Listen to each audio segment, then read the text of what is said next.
এই বৃষ্টি ভেজা মেঘলা ওয়েদারে যখন আমাদের মুচমুচে কিছু খাওয়ার ইচ্ছে করে, বাড়িতে থাকা সবচেয়ে সহজলভ্য সবজি আলু দিয়ে আমরা বানিয়ে নিই আলুর পকোড়া। আজকে আলুর পকোড়াটা হবে কিছুটা অন্যরকম। এটা হবে ময়দার ভেতরে পুর দিয়ে। প্রথমেই ময়দাটাকে নুন, কালো জিরে, একটু তেল আর সামান্য হালকা গরম জল দিয়ে মেখে নেব।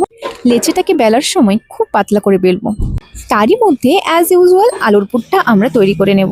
এবার যদি লেচিটা দেখো আমার মতোই গোল করতে পারছো না, তখন তোমরা কোনো স্টিলের কন্টেনারের ঢাকনা দিয়ে কেটে নিতে পারো গোল করার জন্য। আর মাঝে একটা কোনো কন্টেনারের ঢাকনা রাখতে পারো, আর বাকি চারপাশে আলুর পুরটাকে লাগিয়ে দেবে, যাতে ওই লেচিটাকে পিস করে নিলে আলুর পুরটা একদম মধ্যেখানে থাকে।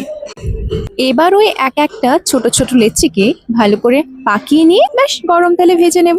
এইভাবেই তৈরি হয়ে গেল আমাদের আজকের আলুর পকোড়া, যেটা কিন্তু সস দিয়ে খেতে অত্যন্তই সুস্বাদু লেগেছিল।